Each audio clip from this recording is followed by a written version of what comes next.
দাদু তখন বিছানায় শয্যাশায়ী।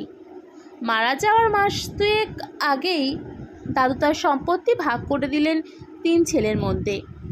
এই 3 ছেলের মধ্যে আমার বাবা ছিলেন সবথেকে বড়। সম্পত্তি বলতে দাদুর 5 বিঘা জমি। এই 5 বিঘা জমির মধ্যে ছোট কাকাকে দিয়েছিলেন 2 বিঘা, মেজো কাকাকে 2 বিঘা, আর আমার বাবাকে দিলেন মাত্র 1 বিঘা। দাদুর এই অসম ভাগ বন্টন আমার বাবা মেনেই নিয়েছিলেন। কোনো রকম কোনো প্রতিবাদ তো করেনি, বরং হাসি মুখেই গ্রহণ করেছিলেন। বাবার বিশ্বাস ছিল দাদু কোনো ভুল কাজ করতেই পারেন না। দাদু মারা যাওয়ার বছরখানেক আগে থেকেই বাড়িতে ঝামেলা চলছিল। সংসারে খুঁটিনাটি বিষয় নিয়ে নানান অশান্তি হতো। তারপর সম্পত্তি নিজেদের নামে লিখে দেওয়ার জন্য আমার 2 কাকা দাদুকে বলতেন, বাবা তুমি বেঁচে থাকতে সম্পত্তি ভাগ করে দিয়ে যাও। আমাদের 2 ভাইকে সম্পত্তি বেশি দিতে হবে, কারণ দাদা ভালো চাকরি করে, তাই দাদাকে কম দিলেও চলবে। একান্নবর্তী পরিবার ভেঙে 2 কাকাই চাইছিল আলাদা আলাদা থাকতে, কিন্তু দাদু বলেছিলেন, আমি যতদিন বেঁচে আছি ততদিন একসঙ্গে থাকতেই হবে, কোনোভাবেই আলাদা খাওয়া যাবে না, অন্তত এই বাড়িতে থেকে। বাড়িতে দাদুর কথাই শেষ কথা। দাদুর মুখের ওপর কেউ কথা বলার সাহস পেত না। আমার বাবা ছিলেন নিরীহ শান্তশিষ্ট মানুষ, কোনো দিন দাদুর কথার ওপর কোনো কথাই বলেননি। আর দাদুর সবথেকে বেশি ভরসাই করতেন আমার বাবার উপর।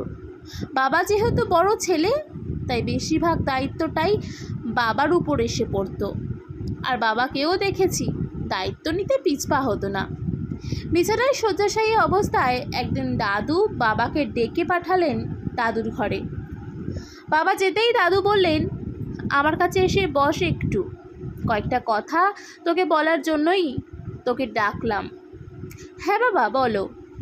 আমার সম্পত্তির এই অসম বন্টন দেখে তোর মনে হয়তো একটা ক্ষোভ হতে পারে, সেটা খুবই স্বাভাবিক, কিন্তু আমি ভেবে দেখলাম যা করেছি খুব একটা ভুল কিছু করিনি।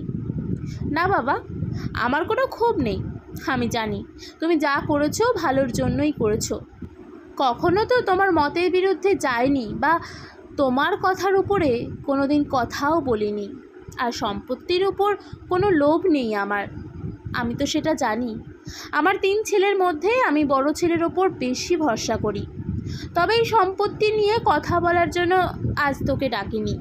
যেটা বলার, আমার ভরসা যেহেতু তোর উপর, তাই তোর মায়ের দায়িত্ব তোর উপরেই দিতে চাই।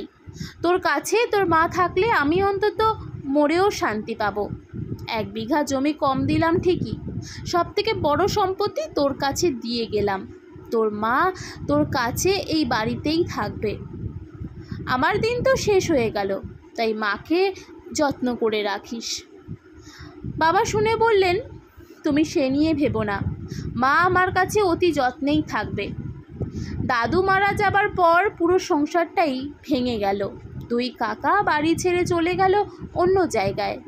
ঠাকুমাকে নিয়ে আমরা পুরনো বাড়িতেই রয়ে গেলাম। মাঝে মধ্যে আমি বলতাম, ঠাকুমা তো মাঝে মধ্যেই 2 কাকাদের বাড়ি থেকেও ঘুরে আসতে পারে। আমার বাবা তখন বলতেন, মন্দির থেকে দেবতা চলে গেলে মন্দির দেবতা শূন্য হয়ে যায়, কারণ মন্দিরে দেবতাকে প্রতিষ্ঠা করার পর তাকে নিয়ে নাড়াচাড়া করা যায় না।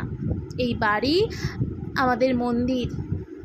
ঈশ্বর সবসময় আমাদের সাথে থাকতে পারেন না বলেই আমাদেরকে বাবা মা দিয়েছেন। আমরা তো দেবতার সঙ্গেই থাকি। এমন সৌভাগ্য কতজনের হয় বলতো? দেখিস না, তোর 2 কাকাই দেবীর দর্শন করতে এই তীর্থক্ষেত্রে আসে বারবার।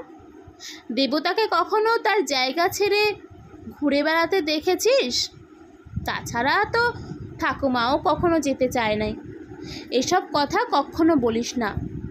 আজ 35 বছর কেটে গেছে, ঠাকুমা মারা গেছেন। আমি বাড়ির কাছাকাছি একটা স্কুলে চাকরি করি। আজও এই বাড়িটাই আমাদের কাছে মন্দির। আমিও আমার বাবা মাকে নিয়ে এই বাড়িতেই আছি। বাবার মতন আমিও বিশ্বাস করি বাবা মা নামক দেবদেবীর সঙ্গে থাকার সৌভাগ্য বোধহয় অনেকেরই থাকে না। সেই দিক থেকে আমি সৌভাগ্যবান। তবে দাদুর দেওয়া সম্পত্তি, সেই 1 বিঘা জমি আমার বাবা আজও রেখে দিয়েছেন। দাদু বোধহয় সত্যিই দূরদৃষ্টি সম্পন্ন ছিলেন। আমার বাবাকে দাদু মাত্র 1 বিঘা জমি দিয়েছিলেন ঠিকই, সেদিন কি কেউ কল্পনা করেছিল এই অনাবাদি 1 বিঘা জমির পাশ দিয়ে ন্যাশনাল হাইওয়ে হবে? আজ সেই জমির মূল্য 3 কোটি টাকা।